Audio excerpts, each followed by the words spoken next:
Cadê meu microfone? Fala, Marquinhos. Tudo bem, Lu? Tudo bem? Dia! Bom dia! Bom Bom dia, dia. Lu. Bom Tudo dia. bem? Dia, irmãos, bom Bom dia. dia! Saudade de todos! Saudade! Igualmente. Morro Igualmente. de saudade de vocês! Morro de saudade! Não é fácil, não. E aí, Pri e Marcos, tudo bem?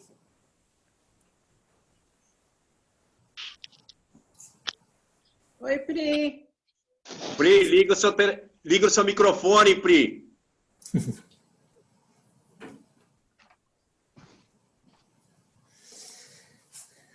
Pri, liga o seu microfone. Agora sim. É, é,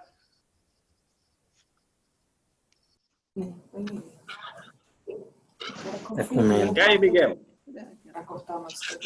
Quarta? Quarta? Bom dia. Tá no Hein? Bom dia. Cadê bem? o resto? Cadê a Raquel e a... A Raquel tudo? tá terminando, a Raquel tá terminando a maquiagem, daqui a pouco ela vem. Ah, então tá bom, tá certo. Dá risada, mas é verdade, né? Só tem que se preparar pro culto, mesmo estando É, em mas casa. tá certo.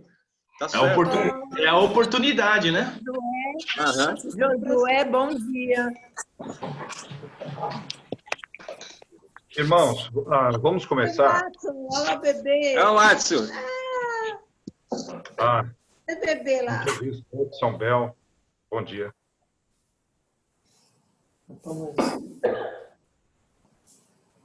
Cadê o meu? Eu acho que a gente pode começar, então. Eu vou compartilhar a tela com os irmãos. Daqui a pouco vou precisar deixar o áudio de todos, tá? Tá certo.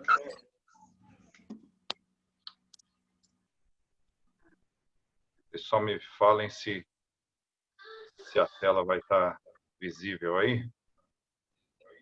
Tá. Espera aí. Agora todo pagou tudo. Sim, só estou arrumando a apresentação aqui.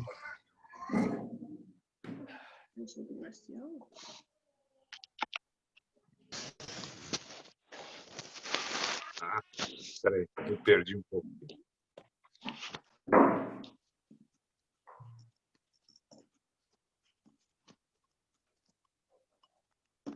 Agora vai, hein?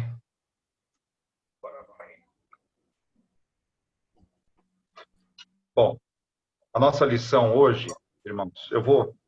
deixa eu só ver aqui, esqueci como é que eu... Primeira parte.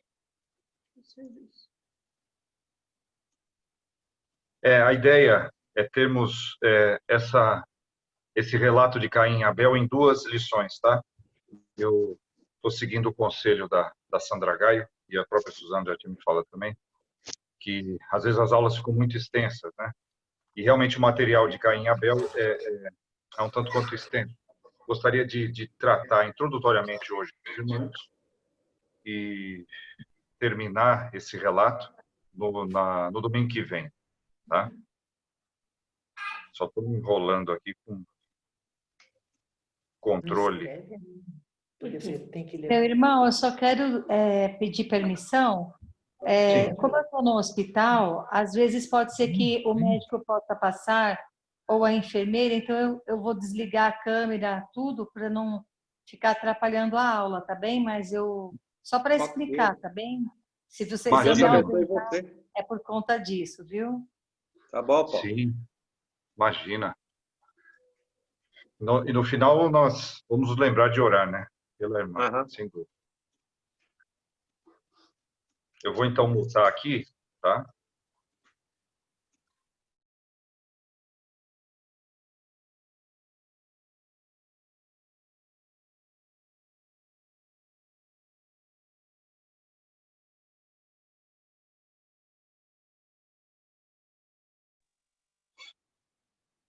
Tá meio complicado, irmão. Só rapidinho.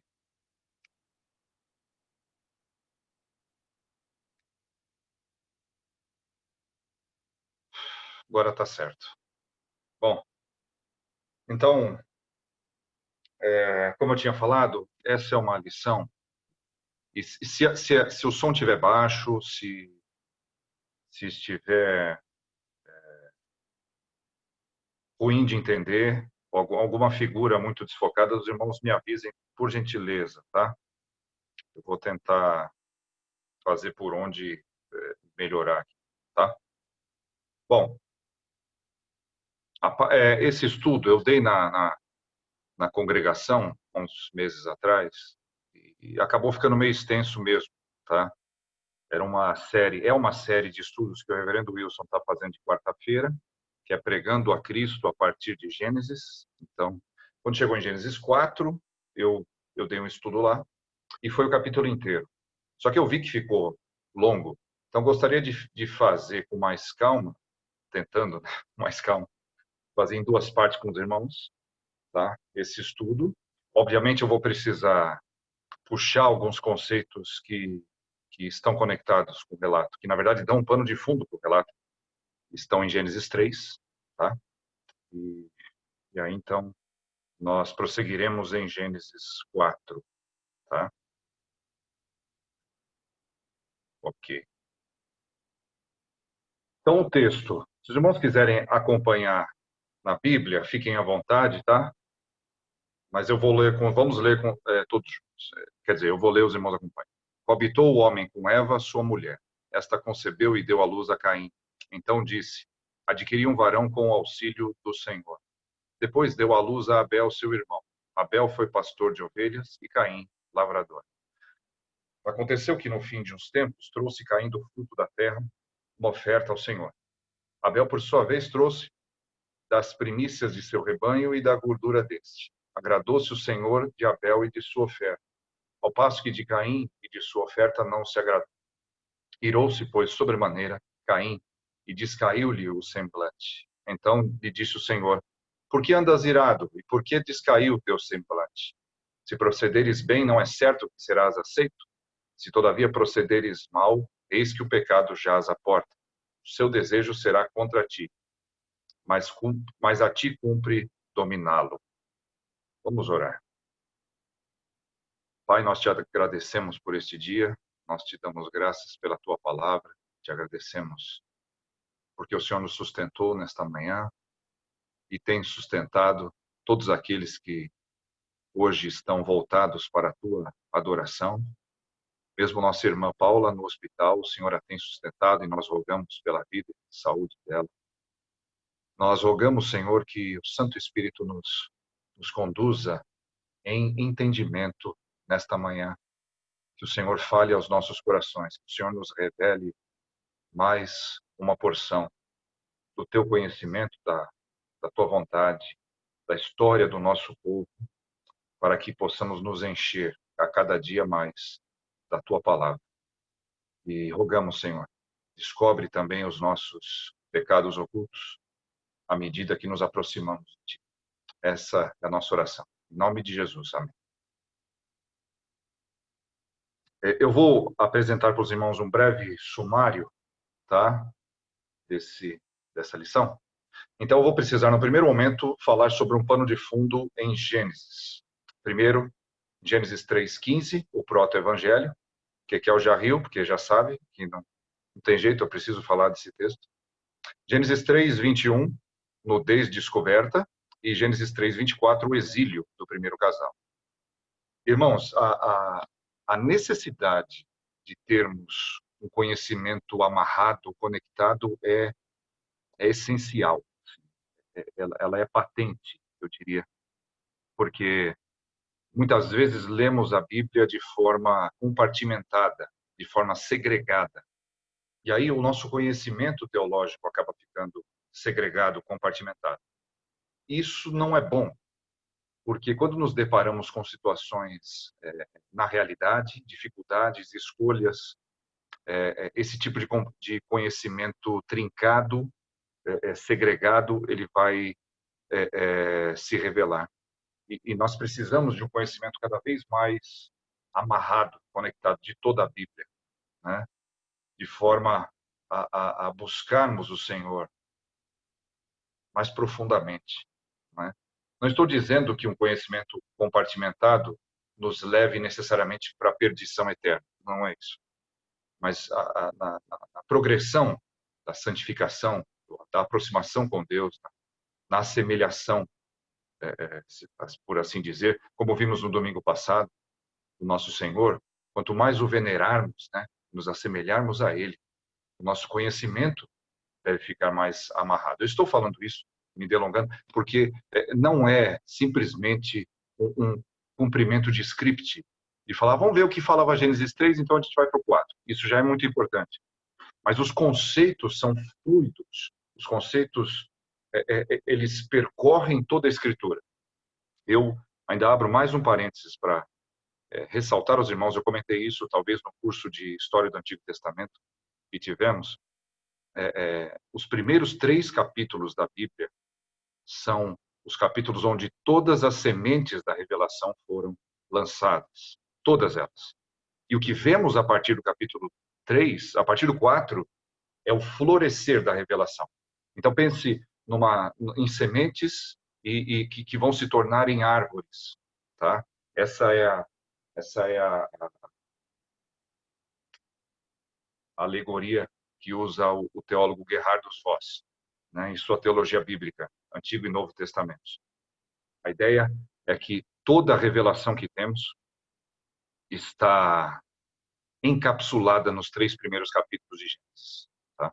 Não é forçação de barra, porque nós temos ali criação, queda e consumação, ali encapsulados, certo? Bom, de qualquer forma, é bom termos isso em mente, tá, ao longo da aula. Depois, então, nos itens 2, 3 e 4, vamos entrar, de fato, em Gênesis 4, apenas nos 7 primeiros versículos, tá? Para domingo que vem, a gente, a partir do 8, finalizar o capítulo e fecharmos, né? Como é que esse relato de Caim e Abel estão conectados com o que vem para trás, o que veio, né, para trás, na revelação, e o que vem para frente.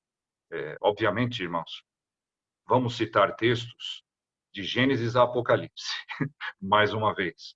Mas é para mostrar para os irmãos como há uma união orgânica, né, entre Antigo e Novo Testamento. Tá? Como a coisa é completamente conectada. Tá? Então, vamos lá. Primeiro, o pano de fundo em Gênesis 3. Eu vou colocando os textos para os irmãos, mas à medida que avançarmos, os irmãos podem também acompanhar com suas Bíblias. Caso haja também sugestão, opinião, ou até uma correção, se eu coloquei um texto equivocado, tá? Fiquem à vontade, é só abrir o áudio e falar. Eu estou aqui com uma janela aberta também para o chat, então se alguém escrever, eu vou conseguir enxergar também, tá bom? Então, porém, inimizade entre ti e a mulher, entre a tua descendência e o seu descendente. Este te ferirá a cabeça, tu lhe ferirás o calcanhar. Esse, irmãos, é o texto nevrálgico de toda a Bíblia, eu diria. Como eu disse na aula passada, seminal seria a palavra. Seminal. Porque um certo pastor não foi exagerado quando ele disse que o que vem para frente desse texto é simplesmente nota de rodapé, explicando. Tá? Não é diminuir o valor da revelação pós-proto-evangelho. Não é isso. Mas simplesmente temos nessa promessa a pregação do evangelho logo após a queda, e uma promessa que só vai se cumprir completamente na consumação dos tempos. Né? E eu vou comentar isso. À medida que eu for... Os slides terão a mesma estrutura, mais ou menos. E eu vou utilizar cores simplesmente para identificar conceitos, tá? Conceitos semelhantes. Então, primeiro, essa inimizade que é colocada, né, entre o homem e a mulher. Essa inimizade, irmãos, é colocada entre o homem e a mulher, perdão. Não. Entre a mulher e a descendência da mulher, entre a mulher e sua descendência e Satanás e sua descendência. É muito relevante o fato de Deus próprio ter colocado uma inimizade. Tá? E isso vai apontar, de fato, para a obra do Espírito Santo na regeneração. Porque quando o casal cai no Éden, ouvindo a voz da serpente, dando voz à serpente, eles se colocam numa situação de inimizade com o próprio Deus e amizade com a serpente. Então, como vimos também no domingo passado, e haverá muita tangência com a aula do domingo passado, a semelhança com quem eles veneraram. Então, agora Deus, numa obra da graça, coloca inimizade onde estava a amizade. A amizade com o mundo e com Satanás agora é substituída por uma inimizade, né? Então, isso é obra de Deus, isso é sobrenatural e está encapsulado nesse versículo. Deus coloca essa inimizade, né? E essa é a obra da graça e, de certa forma, vai estabelecer um muro de separação entre os que são de Deus e os que não são. Então, obviamente, há uma conexão dessa inimizade com esse estabelecimento de duas descendências, tá certo? Então, nós vemos isso nesse versículo. O que fica claro também é que haverá dois reinos em guerra, tá? Obviamente, isso, irmãos, leva a um estudo específico. Eu não sei se alguns vão se lembrar, quando esse texto foi pregado, inclusive eu preguei na igreja no ano passado, se não me engano, sobre Gênesis 3:15, tá? Como esse texto estabelece uma guerra a partir dessa inimizade. E essa guerra dá sentido, ela dá o clímax e dá a consumação de toda a história. Não é só uma história da igreja, não diminuindo isso, é lógico, a história da igreja é importantíssima. A história da igreja de Cristo, a história do povo de Deus. Mas ela dá sentido, clímax e consumação a toda a história. Na verdade, quem dá o tom da sinfonia, né, da história do mundo, é a história da igreja, é a história da redenção. Ela estabelece o sentido. A igreja não segue o tom dos povos do Antigo Oriente Próximo, ou depois na Idade Antiga, né, com o Império Romano, ou depois na Idade Medieval, e depois no Iluminismo. A igreja não está seguindo a trilha da história do mundo, é o contrário, né? E esse versículo deixa isso bem claro, tá? E nós vemos que esses dois reinos, o reino de Deus e o reino parasita, que é o reino de Satanás, tá? Assim colocado pelo Van Groningen muito bem, porque é um reino parasita. Parasita só existe na dependência de outro, né? O reino de Deus não depende de nenhum outro, senão o próprio Deus. O reino parasitário de Satanás... Perdão, irmão, só vou fechar a porta, tem um barulho.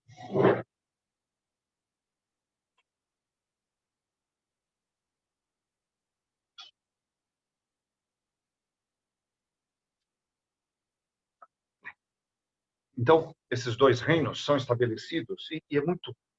lógico que é uma obra gigantesca, né? A Cidade de Deus, de Agostinho. Mas o tom dessa obra de Agostinho é justamente enxergar em toda a revelação de Deus esse tom dos dois reinos, as duas cidades. A cidade construída por Deus, a cidade construída pelos homens, né? São duas descendências, são duas sementes que carregam a imagem de seus respectivos cabeças. Vejam como Isaías 6 está aqui, mais uma vez, encapsulado, né? Eles se assemelhando ao que veneram, ao que adoram. Então, isso fica bem claro nesse texto também, tá? E na vitória da semente santa, fica claro aqui pelo que está em azul, haverá pisaduras dos dois lados, haverá feridas dos dois lados. Porém, um dos lados, uma das feridas, uma das pisaduras, será para a glória eterna, a outra para a maldição eterna. Então, envolve sofrimento para os dois lados, né? E eu já gostaria que os irmãos começassem a pensar nesse texto com Caim e Abel em perspectiva. Vamos falar de dois. A princípio, irmãos de sangue, não é? Só que eles vão representar essas duas sementes. Haverá sofrimento dos dois lados, né? E nós vamos ter que nos lembrar, teremos que nos lembrar que Deus é quem coloca essa inimizade, tá? Então, esse é um dos panos de fundo para Caim e Abel. Em segundo lugar, nós temos Gênesis 3:21. Fez o Senhor Deus vestimenta de peles para Adão e sua mulher e os vestiu. Tá? Mais uma vez, uma correlação com cores aqui, uma correlação temática. Tá? Como é que isso nos ensina algo, né, para esse pano de fundo? Primeiro, a provisão de Deus após a anunciação do Evangelho. Ele anuncia o Evangelho e ele provê meios para uma vida de comunhão com Ele. Então, o Senhor fez isso. Lembrem-se, nós vamos voltar a esse texto um pouco mais para frente, que o primeiro casal fez vestimentas para si de folhas de figueira. Né? Buscaram cobrir as próprias vergonhas, cobrir com seus próprios esforços. Né? E Deus deixa claro que não é esse o caminho. A provisão é dele. Tá? Houve morte no dia da queda, sim, mas não do primeiro casal. Isso é interessante. Houve morte, porque vestimenta de peles de animais pressupõe que Deus sacrificou os animais. Tá?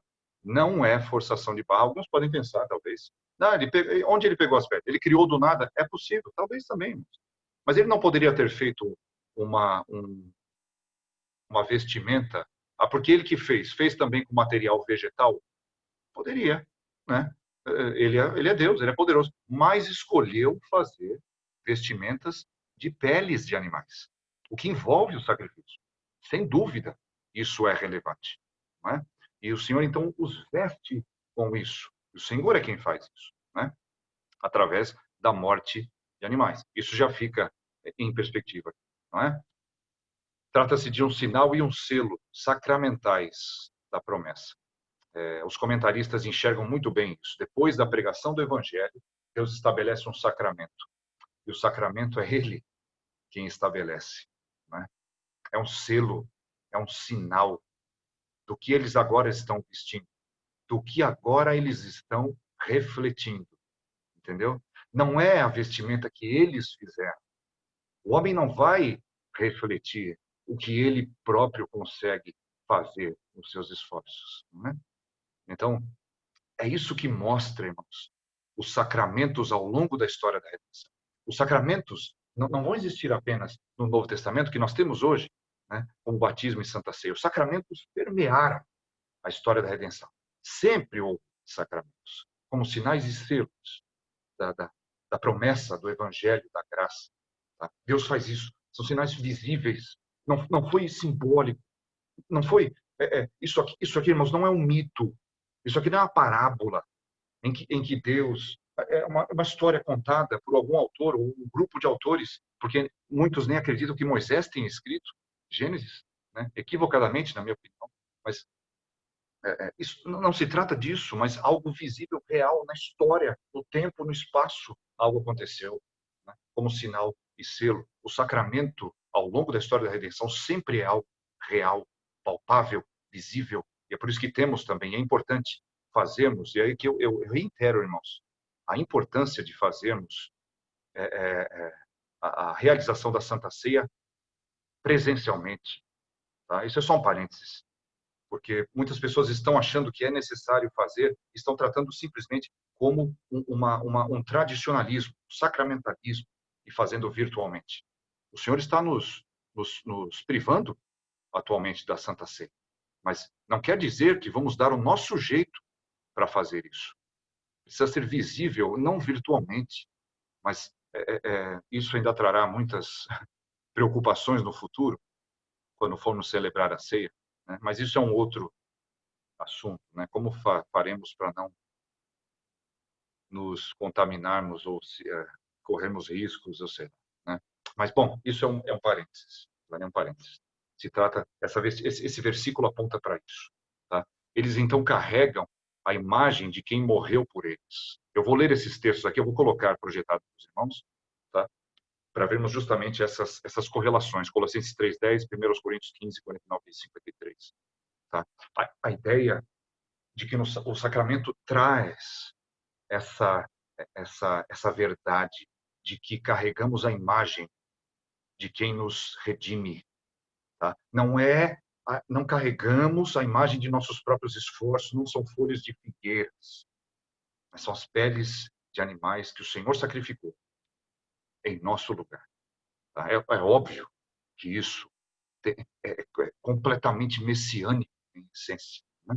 Então, e eu gostaria também de lembrar os irmãos que as vestes sacerdotais que foram descritas no Êxodo ali, muitos versículos, um material de revelação enorme, justamente somente para falar sobre as vestes necessárias para se aproximar de Deus. O sacerdote tinha vestes detalhadas. Então, Deus fala desses detalhes. Nós vamos ver essa semelhança em um dos versículos, nas vestes sacerdotais. Tá? Então, vejam, aqui está o texto. Em cima nós temos Gênesis 3, 21. Fez o Senhor Deus vestimenta de peles para Adão e sua mulher e os vestiu. Primeiro Êxodo 28. Veja no canto direito aqui superior. E com isso vestirás a Arão teu irmão, bem como seus filhos, e os ungirás e os consagrarás e santificarás, para que me oficiem como sacerdotes. Vejam os paralelos. Vestirás. Vestirás. Arão seus filhos como sacerdotes. Vejam o paralelo com Adão e sua mulher, que foram sim considerados como os primeiros sacerdotes. Eles oficiariam diante de Deus, não é? E vejam, ungirás, consagrarás, santificarás, me oficiem, aqui em vermelho, com fez o Senhor Deus, porque a obra é dele. Então, quando o Senhor ordena que sejam feitas vestimentas que ele próprio não fez, vejam para o que isso aponta. Aponta para uma obra dele. A unção, a consagração, a santificação. Isso vem da parte de Deus. Então, é lógico que no sistema sacrificial, sacerdotal do Antigo Testamento, tudo isso era um tipo, né, do Messias. O tabernáculo e tudo mais, né, eram feitos por mãos humanas, mas isso essas coisas apontavam para coisas que não são feitas por mãos humanas, como leremos em Hebreus. Não é? Então, vejam, Êxodo 28, 41 deixa isso bem claro, um paralelo temático com Gênesis 3, 21. Em Colossenses 3, 10, veja, esse texto parece que Paulo estava com Gênesis 3, 21 do lado. Né? E vos revestistes do novo homem, que se refaz para o pleno conhecimento segundo a imagem daquele que o criou.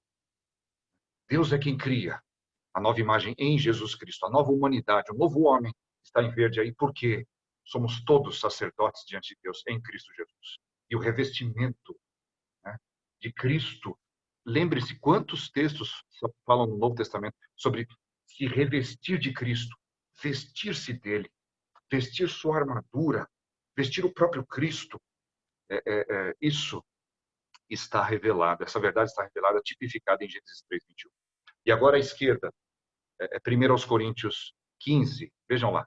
E assim como trouxemos a imagem do que é terreno, vejam, ele está falando justamente de nossa identificação ainda com o primeiro Adão. Devemos também trazer a imagem do quê? Do celestial, daquilo que Deus fez, do revestimento que Deus provê. Porque é necessário que este corpo corruptível se revista da incorruptibilidade, que só pode ser obra divina, e que o corpo mortal se revista da imortalidade. Então, esse pano de fundo, em Gênesis 3, 21, é importantíssimo. E devemos sempre ler o Antigo Testamento olhando para o Novo. Assim como devemos ler o Novo Testamento olhando para o Antigo. Né? E olhando também para textos dentro do próprio Antigo ou dentro do próprio Novo.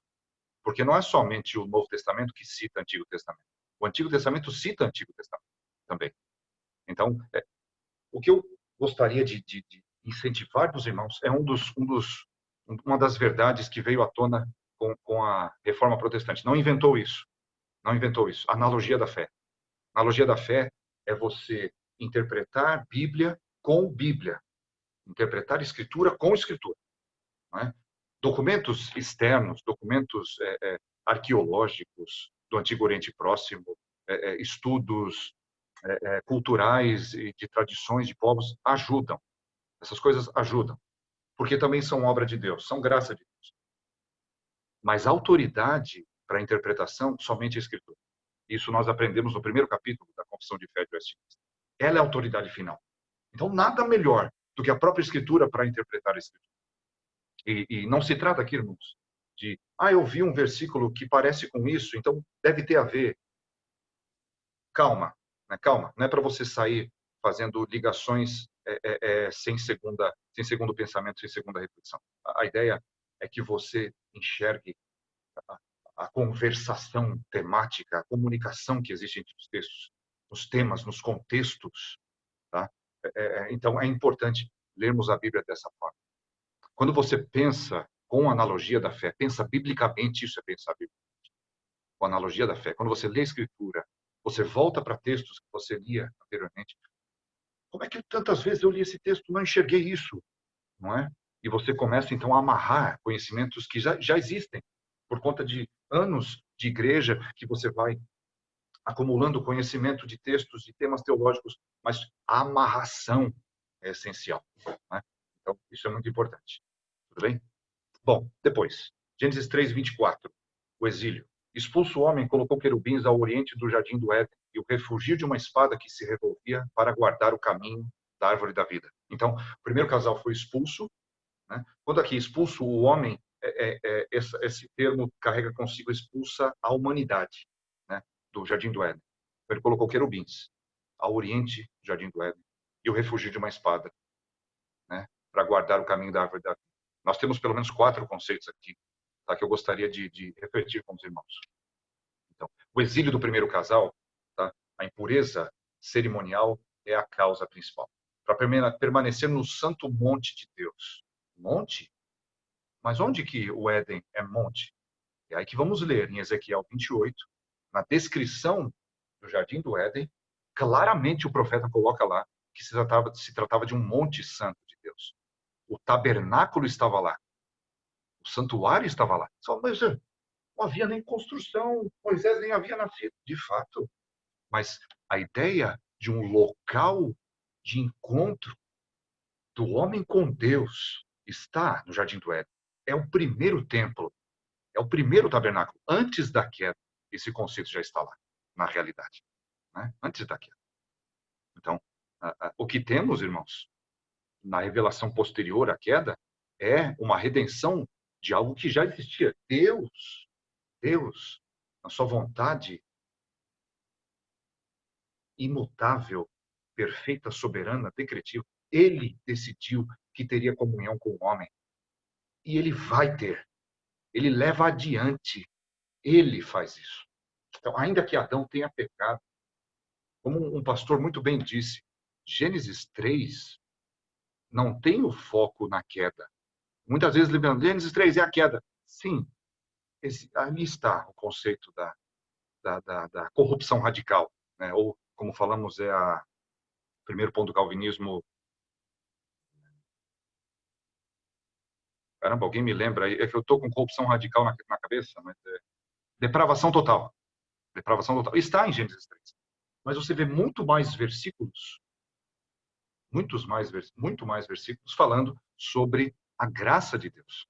Então, vejam, a ideia de um encontro de Deus num tabernáculo, num templo, né, está ali no Jardim do Éden. Então, você tem o exílio do primeiro casal.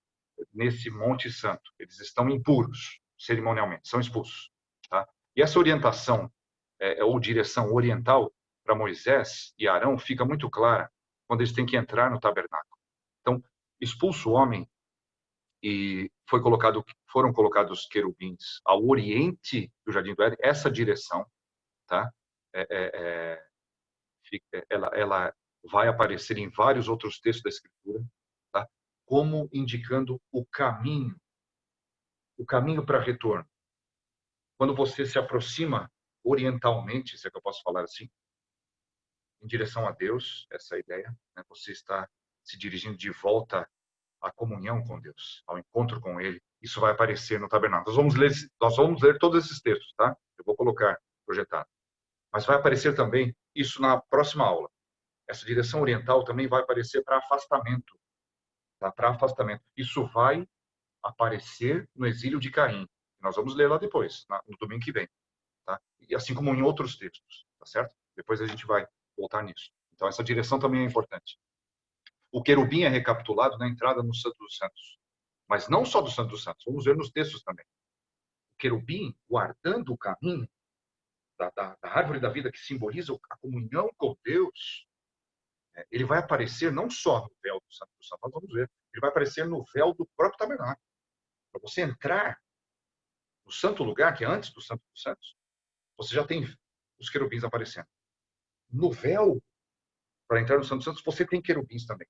E quando você entra, né, o santo sumo sacerdote, uma vez por ano, quando ele entrava, em cima do propiciatório, você tinha 2 querubins. Então, nós vamos ler os textos também. Isso é muito significativo.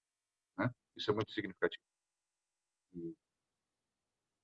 Peraí, parou aqui. Não havia, então, no sistema sacrificial, comunhão com Deus sem sangue. O refugir de uma espada aponta para isso. A necessidade de sangue, de morte, para que possamos ter comunhão com Deus. O caminho da árvore da vida simboliza isso, comunhão com Deus. E Hebreus 9, Hebreus, irmãos, é um comentário inspirado do sistema sacrificial. Hebreus é uma bênção divina, essa revelação em Hebreus. Não que as outras não sejam, mas Hebreus é um comentário inspirado do sistema sacrificial. É impressionante, né? E vamos ler lá em Hebreus 9, 7, 8 e 14. Isso. Então, os textos estão aqui. Um de cada vez, né? Mas aí expulso o homem, colocou querubins ao oriente do jardim do Éden, refugio de uma espada, vai guardar o caminho da árvore da vida. Veja, Ezequiel 28, né? 14 ali. Tu eras querubim da guarda ungido e te estabeleci. Permanecias no monte santo de Deus. Ele está falando do Éden. Tá? Depois você pode ler os outros versículos que apontam isso. Eu não coloquei por falta de espaço. No brilho das pedras andavas. Ele vai falar de pedras que eram um símbolo da riqueza de Adão em andar com Deus antes do pecado. Essas pedras vão apontar também para a vestimenta do sumo sacerdote. Né?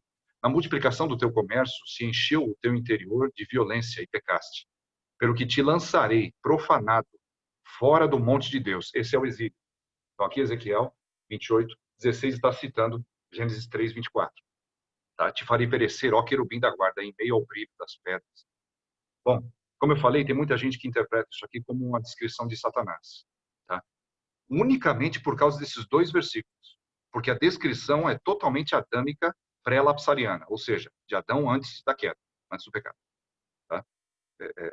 E por causa disso, tu eras o querubim e ó querubim da guarda. Está falando de anjo. Necessariamente está? Ou simplesmente porque Adão foi substituído por um querubim no que diz respeito à guarda do jardim de Deus. Vocês vão se lembrar em Gênesis 2. Deus colocou o homem no jardim para quê? Para o cultivar e o guardar. Guardar. Isso é uma função sacerdotal. Tanto que esses verbos vão aparecer em Levítico associados ao trabalho dos sacerdotes. Né? Então, o fato de Ezequiel 28 falar você, Adão, era o querubim da guarda ungido. Você quem devia ter guardado o jardim. Mas eu tive que colocar um querubim de guarda no seu lugar. Que agora ele vai guardar o caminho. É interessante pensar isso, que Adão foi colocado para guardar o jardim de Deus. Havia algum tipo de ladrão? Os assírios já existiam na época? Os babilônicos? Será? Quando Adão existia? Só tinha ele. Quais eram as ameaças para que ele guardasse o jardim? Se não, unicamente a serpente. O que se entende, irmãos, é que Adão devia ter expulsado a semente. Ou ainda, no paralelo do refugir de uma espada, deveria ter matado ali. Esmagado a cabeça da serpente ali. Isso é guardar o tabernáculo de Deus. Ele não o fez. Tá? Então, esse texto deixa claro isso. Bom, essa é uma interpretação, pode ser que você não concorde. Tá? Leia o texto, pense a respeito. Tá? E eu não estou aqui falando que você não é obrigado. Na verdade, nenhum de vocês é obrigado a aceitar a minha interpretação, até porque não é minha, né? Mas é fruto de alguma pesquisa, e obviamente muita gente pensa assim, mas também não é a razão para você pensar assim. Quem nos convence da interpretação de textos é unicamente o Espírito Santo.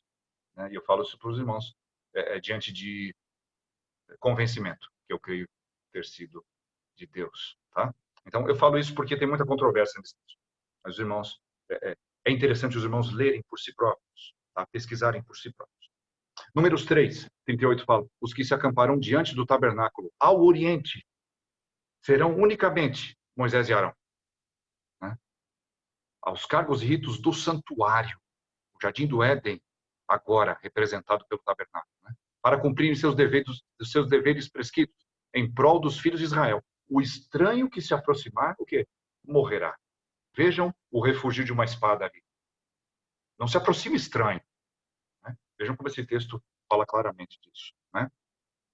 Depois, Êxodo 26, também. Agora vamos ver a questão dos querubins. Né? Os querubins aparecem em Gênesis 26 na própria tapeçaria se assim eu posso falar, né? Mas nas vestimentas do próprio tabernáculo, né? Do próprio tabernáculo, na tenda, né? Você já vê querubins, farás de obra de artista, 31 e 33, farás também um véu de estofo azul. Aqui ele está falando do véu que separa o santo lugar do santo dos santos. Então, os sacerdotes, irmãos, entravam até o santo lugar.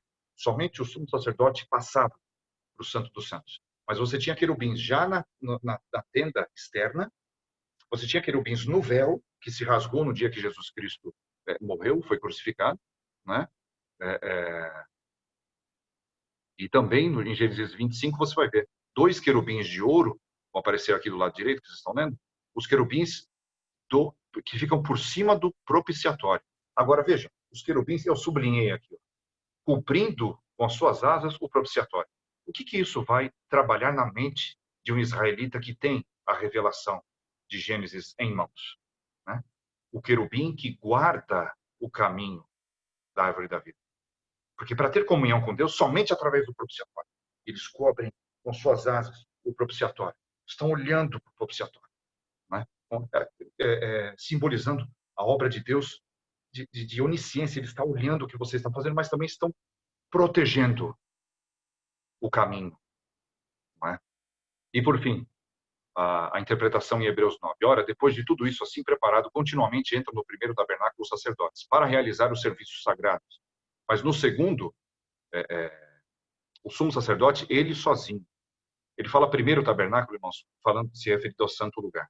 Depois o segundo é o santo dos santos. Tá? Sozinho, então, uma vez por ano, não sem sangue. Não sem sangue. Veja, o refúgio de uma espada. Que oferece por si pelos pecados da ignorância do povo. Querendo com isso dar a entender o Espírito Santo que ainda, agora veja, o caminho do santo lugar, o caminho da árvore da vida, não se manifestou, enquanto o primeiro tabernáculo continua erguido. Muito mais, se o sangue de bodes, né, nos purificou e santifica, como ele vai falar, no versículo 14 ele fala muito mais. O sangue de Cristo, a morte de Cristo, que passou pela espada que se refugia, né? Ele passa pela morte. Assim mesmo se ofereceu sem mácula a Deus. Isso purificará nossa consciência de obras mortas para servirmos ao Deus vivo, para que a comunhão de Deus, então, com Deus, seja estabelecida. Então, Gênesis 3:24, irmãos, puxa todos esses conceitos. Mais outros até, né? Eu estou tratando só apenas aqueles que consegui enxergar, tá? Os irmãos, lendo a Bíblia, vão enxergar mais coisas, mais textos. Finalmente, nós podemos entrar em Gênesis 4, tá bom? Eu prometo, vou tentar não me delongar muito. Eu sei que não adianta muito falar isso, mas habitou o homem com Eva, sua mulher, né? Esta concebeu e deu à luz Caim. Então disse, adquiri um varão, com auxílio do Senhor. Depois deu à luz a Abel, seu irmão. Abel foi pastor de ovelhas, Caim, lavrador. Irmãos, quantas vezes passamos por esse texto, né? É isso. O texto é isso. Vamos para o que interessa, né? Caim matou Abel. Antes você já tem indicações preciosíssimas, tá? De como Deus interpreta o relato. O relato da Escritura não é neutro, nunca foi, porque é Deus contando a história. E em Deus não existe neutralidade. Em Deus não existe neutralidade. Então, quando ele vai falar sobre o nascimento de Caim e Abel, essa declaração de Eva, irmãos, guardem isso. Ou melhor, eu vou trazer isso somente no domingo que vem, porque é um paralelo muito forte. O que Eva fala quando Caim nasce e o que Eva fala quando Sete nasce. Isso também está em Gênesis 4. A gente vai falar disso na aula que vem, próxima aula. Como é que então nós começamos a enxergar esse texto com aqueles conceitos do pano de fundo que nós acabamos de tratar, né? Bom, primeiro, Caim é primogênito. Está claro, ele nasceu primeiro, né? E será rejeitado. Isso vai mostrando um padrão, tá? Não acidental, não por coincidência, de rejeição de primogênitos. Tá? Ismael foi o primeiro filho de Abraão, Esaú foi o primeiro filho de Isaac, Rúben foi o primeiro filho de Jacó. Não é? Todos eles foram rejeitados como semente santa da promessa. Não é? Então, o que isso quer dizer? Por que o primogênito está sendo rejeitado? Eu entendo, entre várias outras lições, que isso se trata de um movimento contracultural. Né? Contracultural. Ao passo que você tem o primogênito sempre com aquela carga né, de virilidade, de força, é o meu primogênito, é o meu primeiro filho. Então, Deus está falando, não é por aí. Não é por força, não é por esforços terrenos. E o nome de Caim aponta para isso. Por que eu coloquei em vermelho aqui? Caim adquiriu um varão, em vermelho também, e lavrador. Que Caim é ligado à terra, tá? E remete às palavras de Gênesis 3:19 que nós vamos ler. E o nome de Caim mostra isso. Esforços terrenos, tá? Eu vou compartilhar com os irmãos aqui, se eu achar. Vamos ver se os irmãos vão enxergar. Me avisem, tá? É só para os irmãos entenderem aqui. Perdão, não é aqui. Aqui, ó. Veja. Estão enxergando o texto aí, né? Se fizer um joinha, eu estou satisfeito. Beleza. Então, você vai ver aqui. Irmãos, não se preocupe, tá? Isso aqui é um texto interlinear do original, em hebraico. É da direita para a esquerda que você lê, hebraico, tá? Mas vejam aqui que o nome de Caim está aqui. Quando Eva o chama de Caim, está aqui o nome dele, tá? A transliteração aqui, ó, Caim, com a relação do eu adquiri, eu consegui. Caim e Caniti, tá? Tá meio tremido aqui, mas dá para ver, né? Então, tem um jogo de palavras aqui. O nome de Caim remete ao que Eva falou, adquirir um varão. Adquirir. Eu consegui. Eu fiz acontecer. Foi com a ajuda do Senhor, é verdade. Mas eu adquiri. Eu fiz. O nome de Caim aponta para os esforços humanos de conquistarem coisas. Tá bom? Isso não é forçação de barra, nós vamos ver depois, domingo que vem. Eu espero que não seja. Estou falando isso para os irmãos, mas eu realmente creio que não seja forçação de barra, né? Porque a descendência de Caim vai apontar para isso. Construção de cidades. Grandes homens, né, da antiguidade são os grandes, os que desenvolvem agricultura, música, metalurgia, né? São os grandes homens. Todos da linhagem de Caim. Então, isso aponta, né, porque eu adquiro, eu consigo. Certo? Então, o nome de Caim é relevante nisso. Tá certo? Por isso que eu coloquei em vermelho aqui também, né? Caim, adquirir um varão. Adquirir um varão. Ele está ligado à terra. O fato dele ser lavrador, irmãos, não é por acaso também. Não é pecado ser lavrador. Não é pecado ser agricultor. Mas o que importa aqui é o contraste. É o contraste de Caim e Abel. Caim está ligado à terra. Nós vamos ler em Gênesis 3:19, quando Deus fala para Adão, você é pó, você retornará ao pó. Você, como Paulo fala em 1 Coríntios 15, nós trazemos a imagem do que é terreno. O primeiro homem é da terra, o segundo homem é do céu. Né?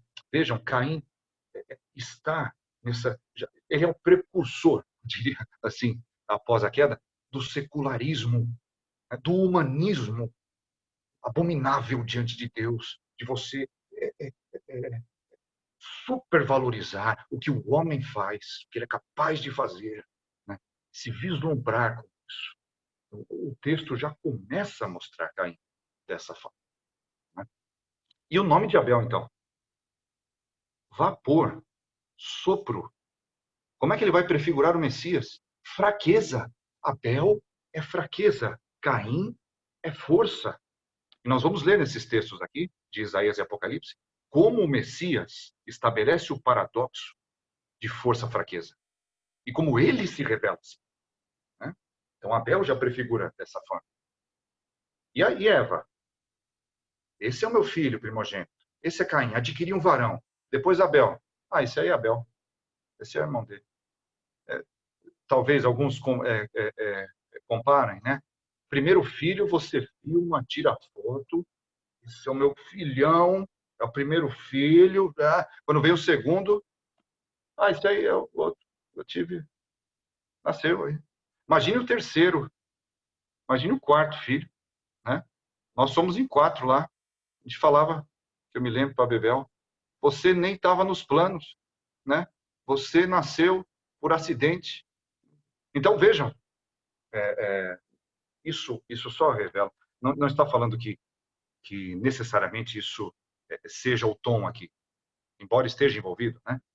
Mas Eva está olhando para Caim, irmãos, como cumprimento da promessa de Gênesis 3:15. Isso é interessante. Ela está olhando para Caim e fala, agora sim, esse é o homem, esse é o herói, esse é o nosso herói. Mas a mente de Eva está voltada para feitura humana, para esforços humanos, né? Eu sempre me lembro de um hino, eu acho que é o 68. Eu creio, Senhor, na divina promessa, né? Tem uma certa estrofe que fala, esforços da terra, precário destino. Esse hino, de fato, fala ao coração e ele reflete essa verdade antitética, né? Contraste entre Caim e Abel. Então, Dani, oi. é difícil não olhar para essa interpretação e não lembrar também, por exemplo, de Samuel, quando vai ungir aquele que seria escolhido para ser o rei de Israel. E toda vez que ele olhava para os filhos, para os irmãos de Davi, ele olhava para as características humanas e Deus falava, não, olhe para fora, olhe para dentro, que eu vou te falar quem é. Eu acho que é muito claro isso. Talvez Eva olhando para Caim, vendo que ele era forte, não sei, colocou isso na cabeça de que era o primogênito e tal. E eu acho que Samuel também falava isso. Ele ia ungir os irmãos enxergava o irmão de Davi, Deus não tocava no coração, e ele, da sua mente, falava, e ele retrata isso no livro. Eu pensava, é esse porque é forte, é esse porque isso, é isso porque isso. Eu acho que fica claro essa distinção de você olhar para as características e para aquele que consegue pelo próprio braço, não é o que Deus quer. Exatamente. Miguel foi preciso nessa colocação. Porque Davi, um dos maiores tipos do Messias, foi encarado desde o começo da sua unção.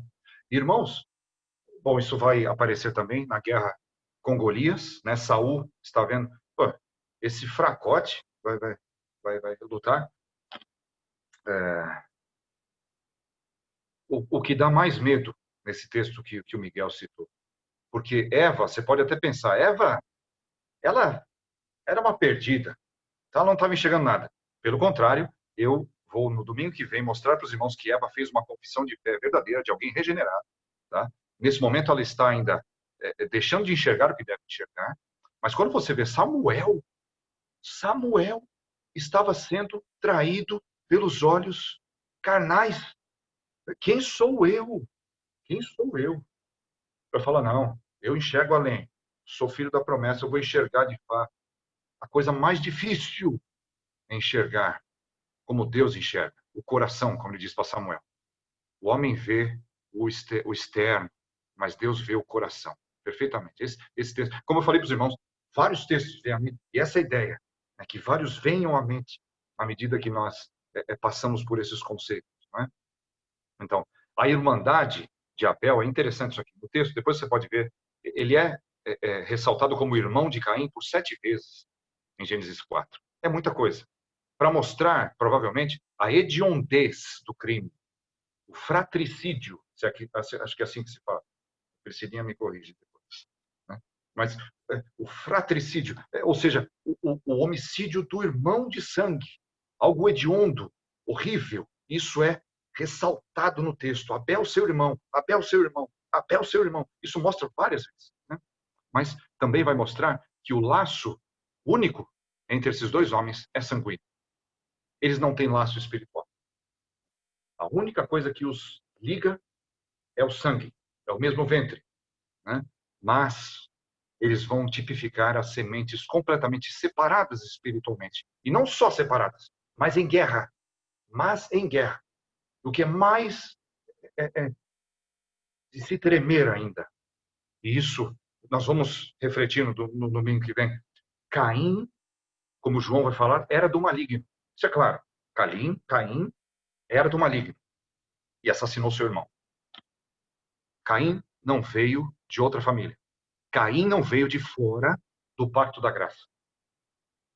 Nos limites visíveis, Caim estava dentro do pacto da graça. É o que próprio João vai falar. Os anticristos saíram do nosso meio. Eles saíram do nosso meio, mas não eram dos nossos. Não eram dos nossos. Então, isso nós não podemos perder de vista isso. O inimigo vai plantar a discórdia dentro da igreja. Os anticristos estão sentados nos bancos da igreja. Né? Então, ainda que possamos falar meu irmão, meu irmão, meu irmão, muitas vezes aquela pessoa nem sequer faz parte do pacto da graça. Tá? Está visivelmente ali, mas não é dos nossos. Certo? Esse texto não é para ficarmos pensando, eu vou tentar sair descobrindo aqui quem que é. Vamos pensar na Ebenezer. Quem está sentado lá? E não é. Eu diria, é para nós refletirmos sobre nós mesmos, o nosso proceder. Se nós não temos procedido como anticristos. Né? Isso é um fato. Tá? Bom, os textos. Vamos para os textos. Aqui nós temos, então. Coabitou o homem com Eva, tal. Esse é o texto que nós lemos. E Caim adquiriu um varão, Abel pastor de ovelhas, tal. Você vai ver em Gênesis 3 aqui, veja no canto superior direito, meio direito, né? No suor do rosto comerás teu pão, até que tornes a terra, pois dela foste formado, porque tu és pó e ao pó tornarás. Então essa identificação, né, de Caim com a terra, com o homem. É interessante, irmãos, eu não vou colocar de novo o texto original, mas Adão, no hebraico, é Adão, óbvio, né? E terra é Adamá. Então você tem uma conexão até do nome de Adão com terra. Sua conexão com a própria terra. Por isso que a terra é amaldiçoada quando ele peca. Né? E Caim está ligado a essas coisas. Ele é o varão. Ele é o homem. Né? Isaías 9. Como é que você vê então a antítese? Um menino nos nasceu. Eu pus vermelho aqui, mas está errado, hein? Eu errei aqui, ó. Aqui em Isaías 9:6 é em amarelo. Perdão, está errado. Por quê? Vai mostrar o paradoxo fraqueza-força no Messias. Um menino nos nasceu, um filho se nos deu. O governo está sobre seus ombros. Você consegue imaginar uma criança com o governo do universo sobre seus ombros? Essa é a figura de Isaías 9:6. Talvez um vapor, sopro, que nem Abel, mas carregando o governo do mundo em seus ombros. E depois é chamado, tem o nome de Deus forte. Um menino. Um menino. Em Apocalipse 5, se isso fica muito claro. Todavia um dos anciãos me disse, não chores. Né? Um livro escrito na frente e atrás. E 7 selos. Ninguém é achado sobre a face da terra digno de abrir o livro e abrir os selos. Ler o livro, nem olhar para ele. João está chorando. Então, um dos anciãos fala para ele, não chores. Eis que o leão, ele fala, agora é força. Agora, de fato, é força. O leão, da tribo de Judá, a raiz de Davi, venceu para abrir o livro e os 7 selos. Quando João se vira, ele vê um leão, ele não vê. Vi no meio do trono, no meio dos 4 seres viventes, e entre os anciãos de pé, o quê? Um cordeiro, como tendo sido morto. Então, o ancião fala o leão da tribo de Judá. Quando João se vira para olhar, ele vê um cordeiro, um vapor, um sopro, como tendo sido morto. Que paradoxo é esse, irmãos? Então, Abel já aponta para esse aspecto messiânico. Um dos aspectos, né, do Messias. E você vai ver isso aparecendo ao longo de toda a Escritura, como o Miguel também lembrou, aqui caberia o texto de Samuel, 1 Samuel. Né? Primeiro livro de Samuel. Ô, Dani, Oi. só uma última coisa. É que a gente não entende muito a cultura porque ela não faz parte do nosso dia a dia, né? Mas pastor de ovelhas, então, não devia ser uma coisa muito digna, muito, pelo menos para o povo, né, do Velho Testamento. Porque você vê, Abel era pastor de ovelhas, Davi era pastor de ovelhas, então não devia ser um cara que é o fera, né, o fortão, devia ser tido como uma coisa menos digna, né? O campeão, o grande. Perfeito. E agora que eu consegui ler aqui, a Priscila e o Marcos escreveram, né? O nome de Abel aponta para algo sombrio. Abel significa perecível, exatamente. Né? Algo que tem, como se tiver, é fraco, está prestes a perecer. Né? Isaías 53, né? Olhamos para o Messias, não havia nada que nos agradasse, nos atraísse. Né? Homem de dores e sabe o que é sofrer. Exatamente. E a ideia de pastor de ovelhas, muito bem lembrado, não por acaso, né? Você tem Davi nessa conexão também como pastor de ovelhas, né? Desprezado, porque talvez uma atividade que não exigisse necessariamente força física, né? Apesar de Davi ter falado que com as próprias unhas, né, matou um leão e um urso. Mas a Kekel bem observou, e a Priscila e o Marcos também, né, aponta para isso, algo fraco, perecível, né, sombrio. Muito bem colocado. Obrigado pelas participações, irmãos. É essa a ideia mesmo, tá? Por favor, né, continuem. Aconteceu, então, no fim de uns tempos, agora, seguindo no texto, do 3 até o 5a, as duas ofertas. Vimos, então, as descrições dos dois irmãos. E agora, então, as duas ofertas. No fim dos tempos, trouxe Caim do fruto da terra uma oferta ao Senhor. Abel, por sua vez, trouxe das primícias de seu rebanho e da gordura deste. Agradou-se o Senhor de Abel e sua oferta, ao passo que de Caim e de sua oferta não se agradou. Quais são os conceitos que nós temos aqui? Um dos dois apresenta, então, as ofertas. Essa expressão é muito idiomática, eu diria, tá? Pelo menos na pesquisa do interlinear hebraico, isso vai aparecer. A expressão no fim de uns tempos tem uma carga escatológica, irmãos. E nós vamos ver isso. Eu vou depois apresentar também Daniel 12. Tá? O último versículo do livro de Daniel vai trazer a mesma expressão, tá? Se referindo ao fim dos tempos. Tá? Na verdade, o último dia, tá? No fim de todas as eras. Essa expressão aparece também em Gênesis 4:3. Tá? Tem uma carga escatológica. Não estamos falando de uma escatologia que se inicia. Na realidade, quando estudamos escatologia de forma pormenorizada, você começa em Gênesis 1 e 2. Então, escatologia começa antes da queda. Uma semana, uma sequência dos dias, culminando no 7º dia. O descanso do Senhor, que vai ser, obviamente, interpretada, né, escatologicamente pelo autor de Hebreus, no capítulo 4. Então, o descanso eterno, o sábado do Senhor. Mas não só isso, né? A árvore da vida tem uma conotação escatológica, e a escatologia começa antes. Mas, após a queda, ela continua, né?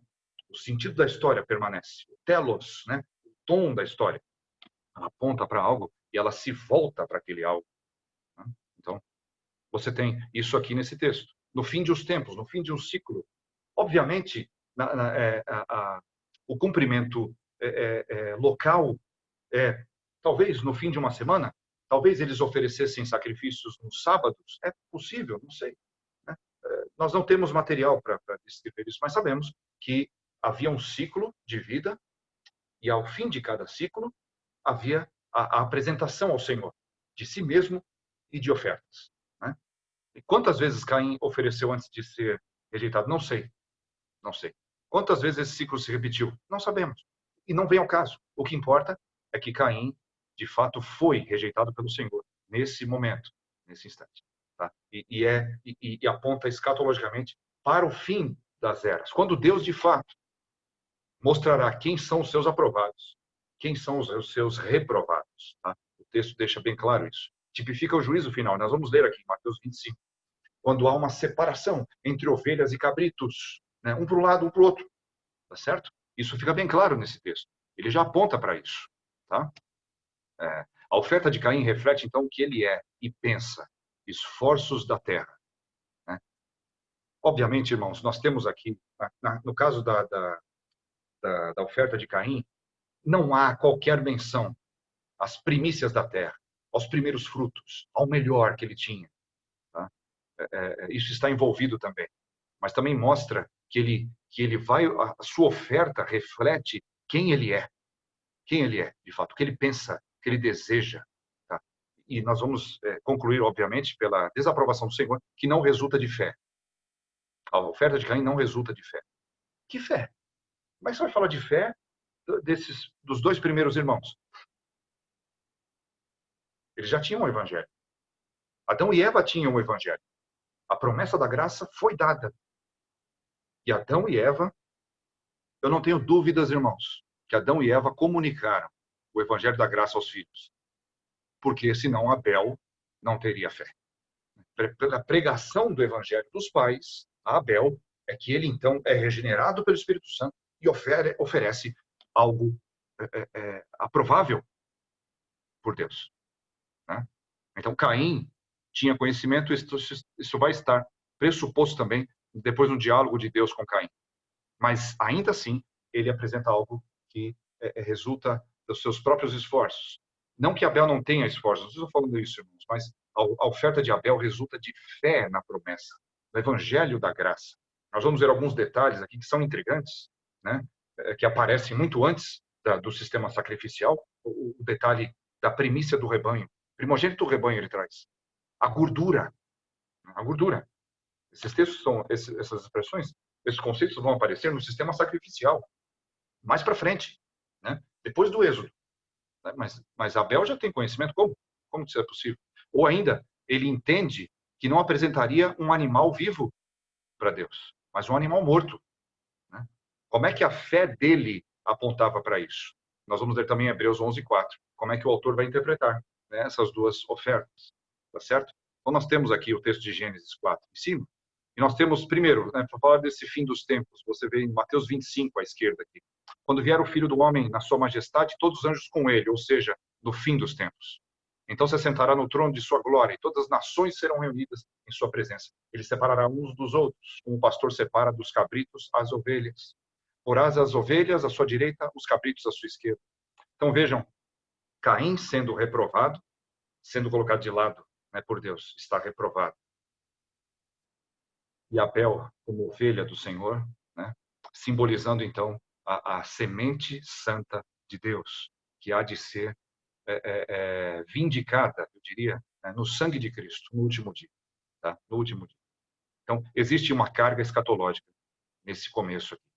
Tá certo? Daniel 12, aí é uma correlação textual. Aqui em Mateus 25 é uma correlação temática, né, contextual. Agora, Daniel 12 é uma correlação, além de temática, textual. Tá? Você vê ali no versículo 13. No 2 você vai falar, muitos dos que dormem no pó da terra ressuscitarão. Uns para a vida eterna, as ovelhas, os abéis, né, e outros para vergonha e horror eterno, os cabritos, os caíns. Você teria que ser comendo. Tu, porém, segue o teu caminho até o fim. Descansarás. E ao fim dos dias, mesma expressão. Tá? É traduzida de uma forma diferente, mas é a mesma expressão. Te levantarás para receber a tua herança. Então, essa carga vai aparecer nesse texto. Tá certo? Depois, como é que você compara as duas ofertas? Em Gênesis 3, veja que interessante. Gênesis 3:7. Cozeram folhas de figueira e fizeram cintas para si. E no Gênesis 3:21, fez o Senhor Deus vestimenta de peles para Adão e sua mulher. A antítese das ofertas é uma recapitulação das vestimentas de Adão e Eva. Vejam só a correlação. As vestimentas de folhas de figueira foram feitas por eles. Esforços deles mesmos. E com vegetais, com folhas de figueiras, com algo da terra. Essa correlação é muito forte, irmãos. Depois, o sacramento de Deus, a vestimenta de Deus, feita por Deus, com morte de animais. Então, Gênesis 4, em seguida, assim, está já citando. Você leu ali atrás? Você prestou atenção? O que aconteceu com Adão e Eva? Você está vendo aqui o que aconteceu com Caim e Abel? Não é? Não se trata de uma feliz coincidência. Tá? Então, Hebreus 11:4, aqui embaixo do Gênesis 3. Veja, pela fé, Abel ofereceu a Deus mais excelente sacrifício que Caim, pelo qual obteve testemunho de ser justo, tendo a aprovação de Deus quanto às suas ofertas. Então, pela fé. Hebreus 11, irmãos, vai primeiro definir fé, nos 3 primeiros versículos. O que é fé? Ele vai falar da mesma forma de todos os nossos antepassados. E quem é o autor e consumador da fé? Jesus. Né? Então, Abel tinha fé no quê? Se não na promessa da graça, no evangelho, no proto-evangelho, declarado por Deus, comunicado pelos seus pais. Não é? Então, pela fé, Abel então encontra a aprovação de Deus, testemunho de ser justo.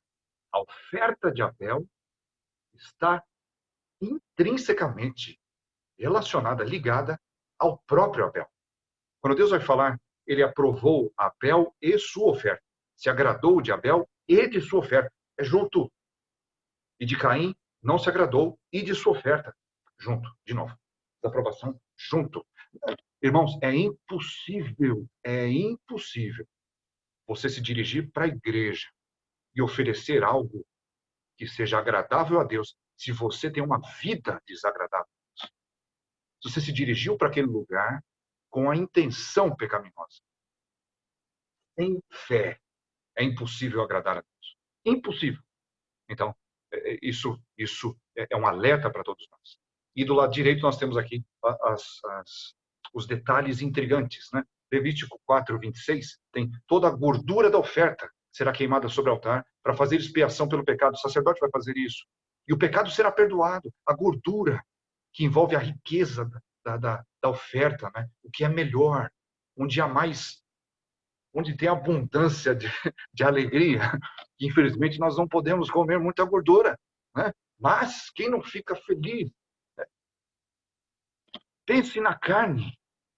Pense num filé mignon e numa costela, numa picanha. O que dá sabor para a carne? É a gordura. Né? Não é por acaso isso. Eu gosto de filé mignon. Mas se me oferecerem uma carne com a gordura entremeada, essa é a carne mais valorizada que você tem. Então, o sabor do alimento, né, reflete isso, a riqueza. Então, isso já existia no sistema sacrificial, gordura, para oferecer o melhor. Né? Deuteronômio 12:6 vai falar sobre os primogênitos das vacas e das ovelhas, né, a serem oferecidos em holocausto, no sacrifício. Como é que esses princípios já estão em Abel? Né? E muitos comentaristas vão falar, não, isso ainda não tinha sido revelado, Abel não tinha como saber. Poxa, ele acertou, que chute, hein? Acertou num chute no escuro, acertou no ângulo. Né? Irmãos, eu não sou inclinado a pensar assim. Né? Tudo bem, você pode argumentar que, de fato, não temos material para afirmar com toda a certeza que Abel sabia dessas coisas. Assim como não temos para afirmar depois, em Gênesis 6, 7 e em seguida, né? Noé sabia distinguir animais limpos de impuros. E ele não tinha Levítico na mão. Né? Cadê? Noé não tem Levítico, mas ele sabe distinguir animais limpos de impuros. Né? Então, percebam, nós muitas vezes subestimamos os nossos irmãos do passado. Subestimamos. Num pensamento carregado, né, de evolucionismo social, onde nós somos sempre melhores que as gerações anteriores. Sempre. Né? Isso é um absurdo. Muitas vezes, diante da fé de irmãos do passado, eu me sinto um bárbaro, um primitivo, se preferir, usando a linguagem emprestando capital, né, desse tipo de pensamento, de que sempre somos melhores que os anteriores. Isso não é verdade. Não é verdade. Então, as evidências da Bíblia nos levam a crer que, de fato, Abel sabia o que estava fazendo. Ele sabia o que estava fazendo. Né? Então, e por fim, a reação de Caim. Para terminarmos, irmãos, não vou... isso porque eu tinha dado esse estudo de uma só vez na congregação. Os irmãos me aguentaram lá um tempão. Irou-se, pois, sobremaneira Caim. Descaiu-lhe o semblante. Então lhe disse o Senhor: por que andas irado? Por que descaiu o teu semblante? Se procederes bem, não é certo que serás aceito. Se todavia procederes mal, eis que o pecado jaz à porta. Seu desejo será contra ti, mas cumpre a ti dominá-lo. Quais são os conceitos aqui envolvidos na reação de Caim? A reação de Caim, irmãos, é a pior possível. Qual o direito que ele tem para se irar? Qual o fundamento da ira de Caim? Por que oferta a Deus? Para que oferecer a Deus? É para obter a aprovação de Deus? Mas que tipo de aprovação? Está buscando comunhão com Deus? Essa é a questão.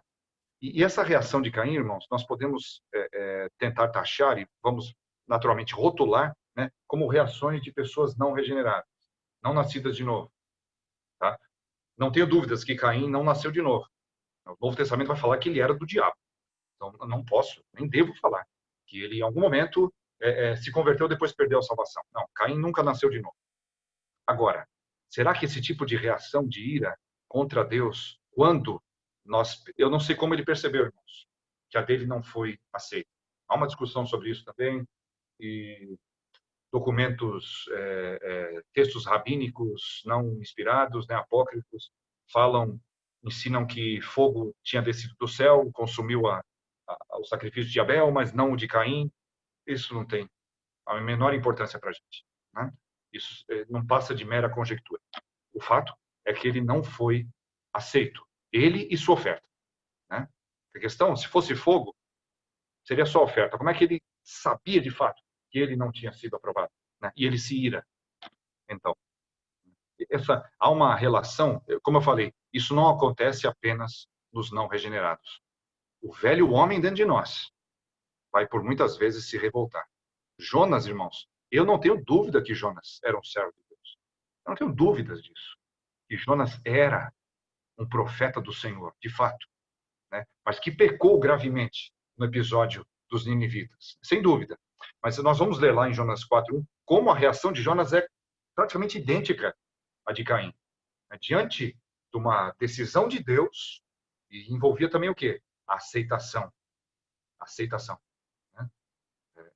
Ele vai se irar completamente, extremamente, se desgostar, né?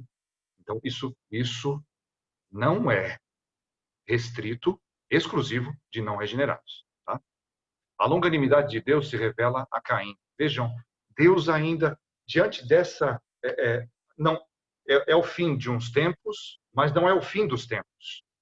Deus ainda revela a sua misericórdia, longanimidade. Ele procura Caim. Ele procura Caim e dá a chance do arrependimento. Isso é longanimidade. Ele declara a Caim, mais uma vez, o evangelho. Nós vamos ver a resposta de Caim no domingo que vem. A coisa só piora, irmãos. É incrível. O mal que começa em Gênesis 3, nós vamos ver, e eu gostaria, se possível, até se conseguirmos, né, fazer uma série de aulas, depois dessa de Caim e Abel, emendando já Noé, o dilúvio e a Torre de Babel. Os irmãos vão ver a progressão, entre aspas, do mal. O mal só aumenta. Até vamos entender melhor o chamamento de Abraão, como é que acontece, em que contexto ele se dá. Né? Então, isso seria interessante. Mas, de qualquer forma, fechando parênteses, Deus ainda mostra a sua longanimidade. Oi. Dani, eu acho que esse ponto, você fala de Deus e falar diretamente com Caim, e logicamente a consequência, depois a resposta de Caim, que você falou que a gente vai ver na aula passada, na aula que vem, né? Na aula passada não dá para ver. Se contrapõe diretamente à questão do proto-evangelho. Porque Deus vai e fala diretamente para Adão e para Eva, e você tem a resposta deles, a questão de Adão falar e exaltar o nome de Eva e tal. E aqui Verdade. você tem a questão de Deus falando diretamente com Caim, ou seja, procurando e ouvindo o evangelho diretamente de Deus, e a resposta dele diferente daquela resposta que Adão e que Eva dão. Sim, perfeito. Perfeito. Porque a resposta de Adão, e a gente deixa passar batido mesmo, isso seria interessante para um outro estudo, né? Mas a resposta de Adão é coerente com o Evangelho. Ele chama a mulher de Eva. Ela passa a se chamar Eva depois da proclamação do Evangelho. E Eva significa vida. Vida. Né? Por quê? Porque ele vê na mulher o caminho estabelecido por Deus para o nascimento do Messias. Então ele exalta a sua mulher. Ela foi redimida. O seu útero foi redimido. Como o que Paulo vai falar, né? Da missão de mãe. Ele vai remeter a isso. Muito bem colocado pelo Miguel. A resposta de Caim é oposta à dos seus pais. Ele vai revelar de quem ele é filho, de fato. Né? Então nós vamos ver isso melhor no domingo que vem. Tá? Então o pecado jaz à porta.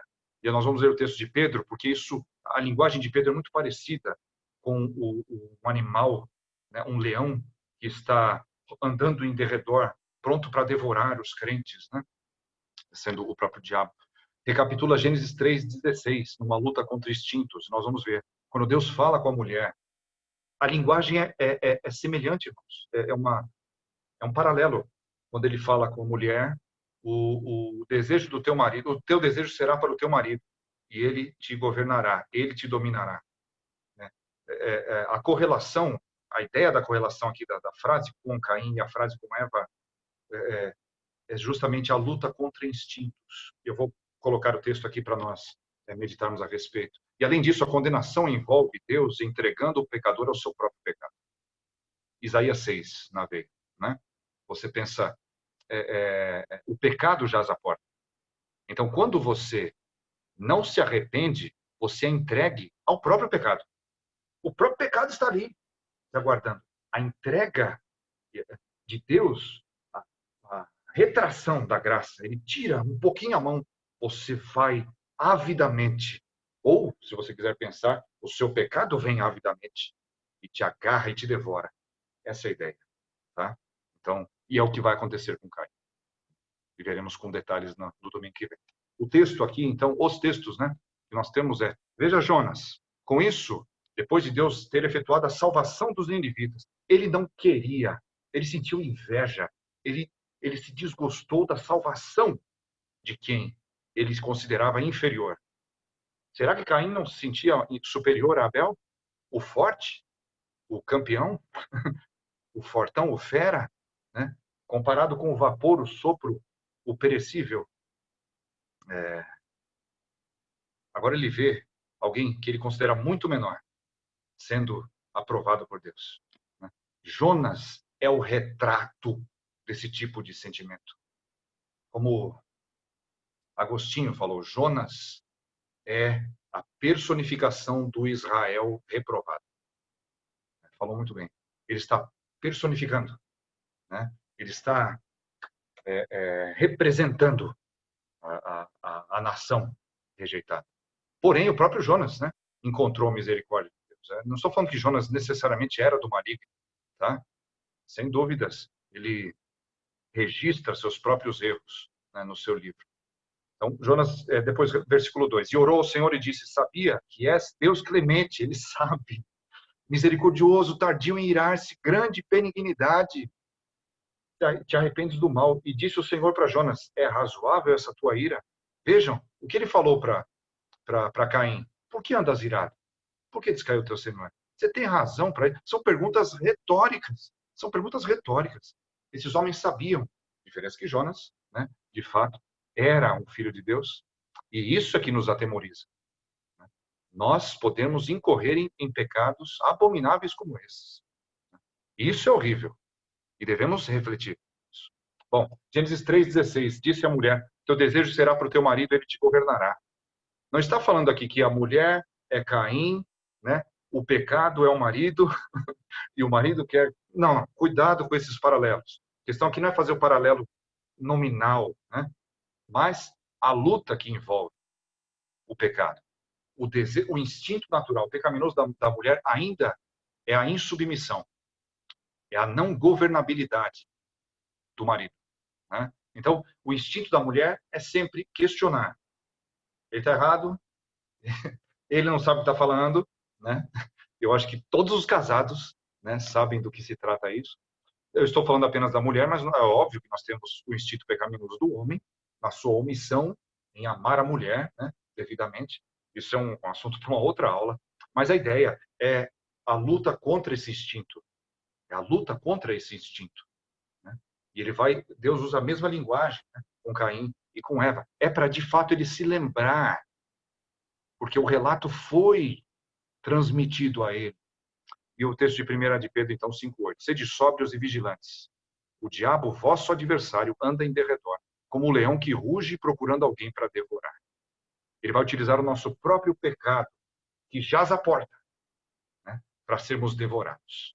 Esse é o risco. Ok, irmãos?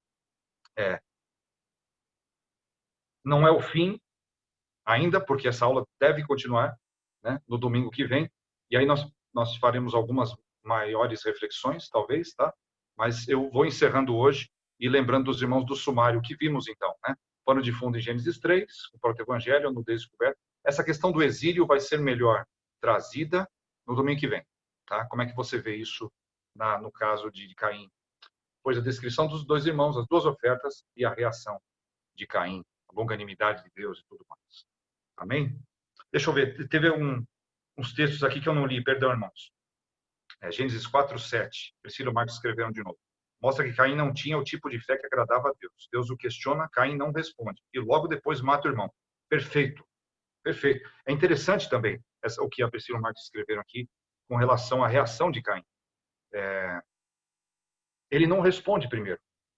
É silêncio.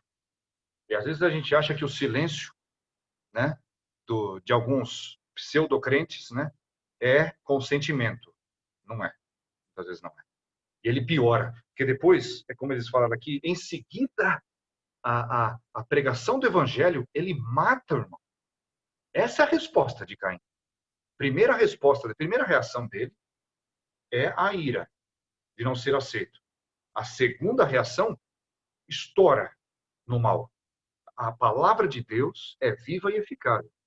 Ela é uma espada de 2 gumes. Deixa eu tirar aqui o WhatsApp. É uma espada de 2 gumes, certo?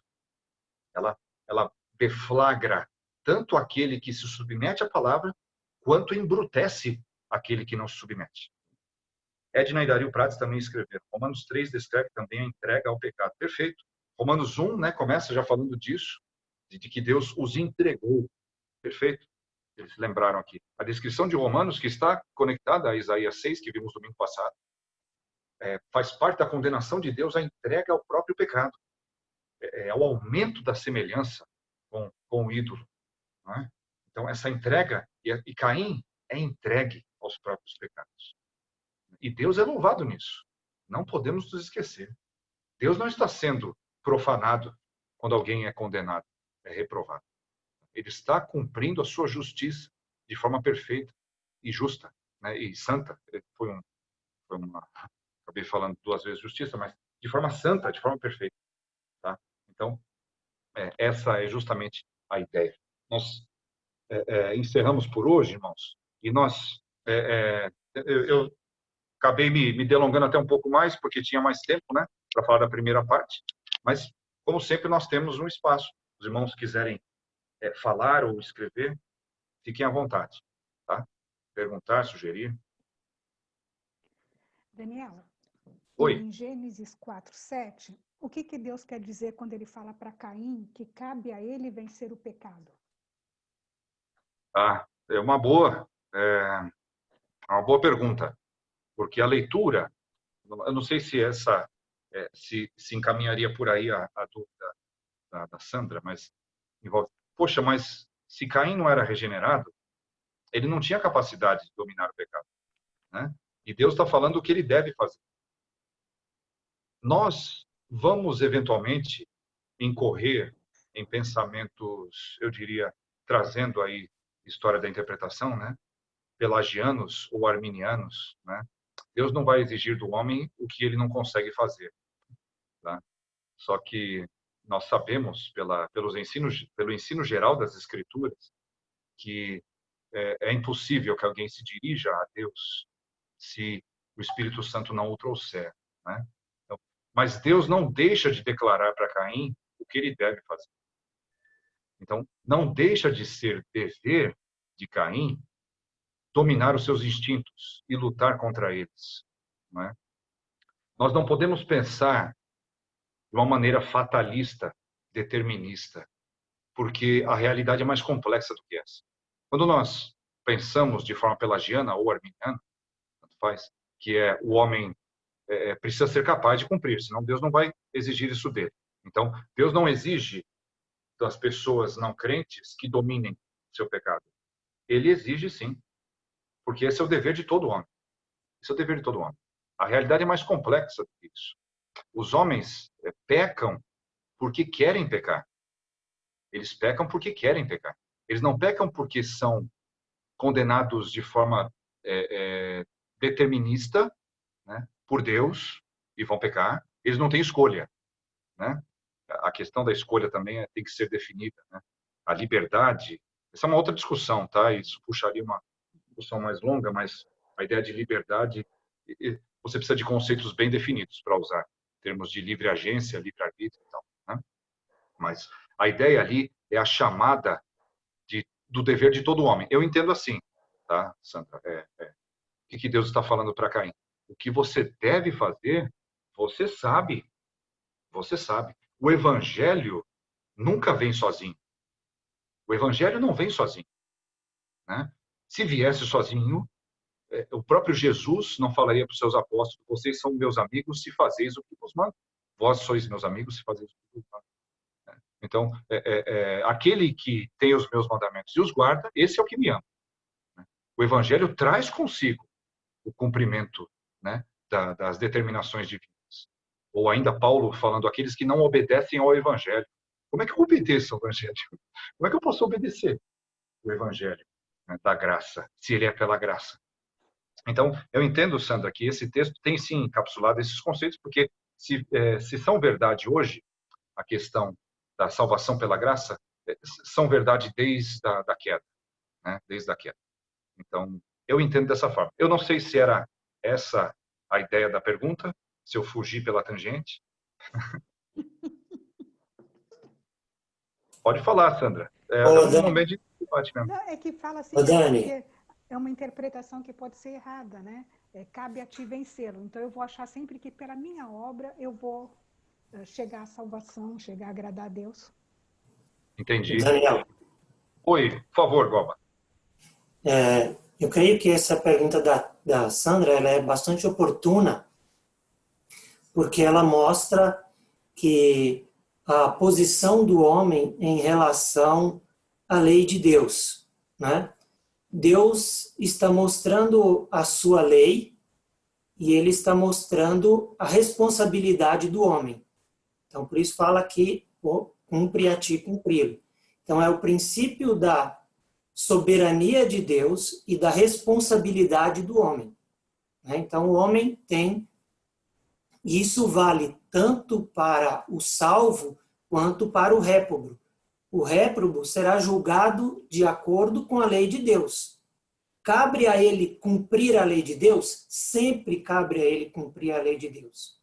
Ele vai cumprir? Certamente que não. Assim como nós também não. Mas nós estamos justificados pelo sangue de Cristo. Mas essa aplicação, ela vale também lá no Gênesis, né? Nesse texto que a Sandra citou, né? Ele não está isento da sua responsabilidade de cumprir a lei de Deus. Então, aí está o preceito e o conceito da responsabilidade humana e da soberania de Deus. Perfeito. O que o presbítero Marcos falou me fez lembrar o próprio texto do juízo final. E Jesus falando, né? Nem um i, nem um tio passará da lei, né? Ele vai levar em conta a lei de Deus no juízo final. E não haverá pessoa que se justificará diante de Deus falando: mas o Senhor não me regenerou. Como é que eu ia cumprir? O juízo de Deus é perfeito. Como é que você... Aí é essa questão da redução, né? Da uma realidade complexa que o Alberto justamente falou, de duas coisas que são conciliadas na mente de Deus: sua soberania decretiva, né? E a responsabilidade humana, que é real. A nossa responsabilidade não é uma ilusão. Nós somos responsáveis diante de Deus. Como é que você concilia isso? É só na mente divina. Nós nos submetemos. Podemos discutir a respeito, mas de fato, você vê, né? Um versículo, um trecho de um versículo. Sandra Gaia bem observou. Isso traz à mente, né, uma discussão bem mais ampla, né, bem mais complexa. E é isso que a Bíblia tem que fazer com a gente. Uns pequenos trechos tem que nos levar a meditar. Nós precisamos de meditação.